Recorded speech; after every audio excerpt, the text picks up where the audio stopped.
Peter, first, a quick look back at the Bristol game again. I think in past seasons when London Scottish have come up against Bristol, the players have maybe seemed slightly overawed. This season, certainly on Saturday as well, there was a real belief that they can go toe-to-toe with what was a full-strength Bristol side.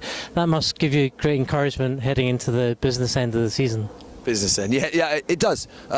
Probably from the familiarity with Bristol. You know, we played them in September and they comfortably beat us, but playing them again twice more in the B&I Cup, we got very close both times, especially down in Bristol. I think that was a big change for us. You know, two weakened teams admittedly, but we really gave them a hard game down in Bristol, and a lot of the players built on that, and I think in the previous results that we've had, and obviously seeing them beaten by Cornish Pirates the week before, showed that they're human and you know, susceptible to a defeat. So it was a wonderful performance, and after the game we spoke, we're happy with the effort levels, but actually when we watched the video back, a little bit frustrated that there were opportunities for us there potentially to win the game. Now, of course, if we'd have scored early on in the game, who knows what would have happened after that, but still there were opportunities that we left out there.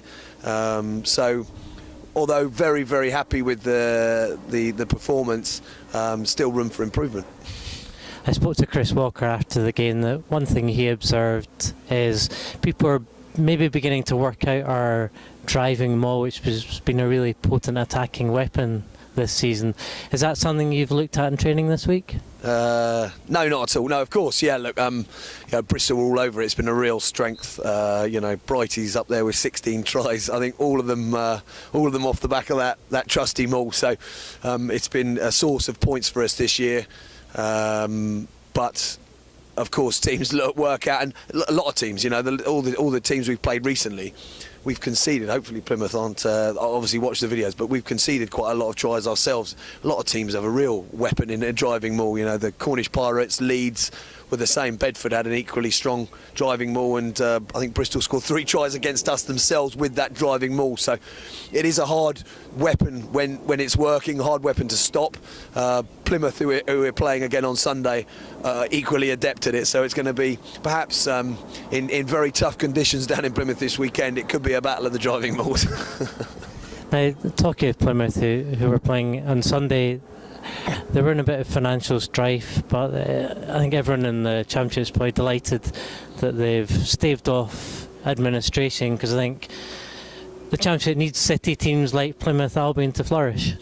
Yeah, obviously sad to see the situation they're in. I'm very pleased that they've come through. And that's obviously galvanised the squad, and they started winning some games, and you know, got some real spirit there. I think Graham Dorr coming back on board, who's been down there. I remember playing against Graham Dorr for Plymouth when I was at Harlequins many years ago, and he was a wily old fox back then. So I'm sure he's added a little bit of edge to their forward pack over the last few weeks, just with a little bit of influence. But no, pleased to see they're a solid team, and you know, have a great tradition over the years, and so who knows what they'll do in terms of survival in the Championship. That's a different matter, and of course this weekend is a huge game for us and them in that respect. But no, pleased to see they're financially sound for the time being, and that they've got a future.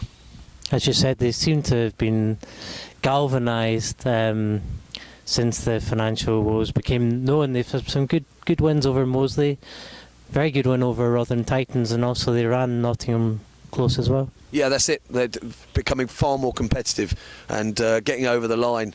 Reading some interesting articles from the coach. You know, nervous to get that first win, but they managed to get it. They were comfortable against Moseley, and managed to see the game out with a couple of tricky bits at the end. But you know, that like a lot of teams at the bottom, when you're desperate, it brings out an extra gear, and that's definitely the case in the last few games. And that very convincing win over Rotherham in their last home game, you know, is a real wake-up call for everyone now travelling to Plymouth, namely us, this weekend. That they're definitely not going to be a pushover, and it's going to be a very, very tough game for us, and we're going to have to be at our best. And I'm sure you don't expect us to score 60 points against them like we did in October. I mean, the conditions that day were great, but the conditions this weekend might be slightly different. Slightly different down in Plymouth. Yeah, we saw.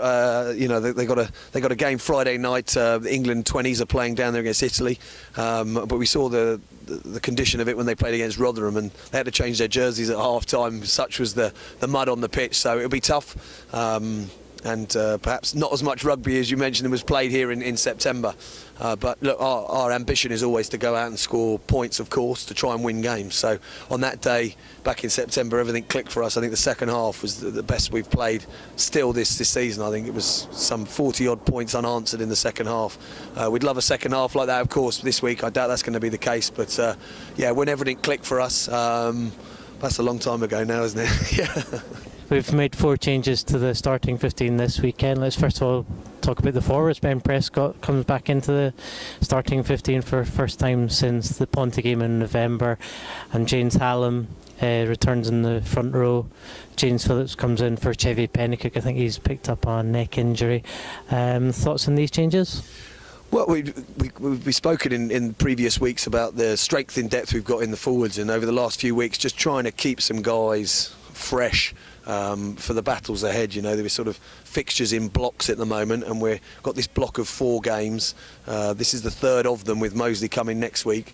So Max Maidment has played a lot of rugby, and we thought, while Ben Prescott didn't play last week, he's fresh, ready to go. He's been very, very good for us, and Max goes to the bench, and we'll come on. And our subs recently have been really strong and finishing games off really well for us. So we've got a strong bench as well. James Hallam, Adam Kwasnicki come back into the starting lineup, but again rotated from Dave Sherry and Mark Lilly. So we've got plenty of strength in depth. James Phillips had a weekend off last weekend, and he's ready to go, fresh as a daisy, hopefully.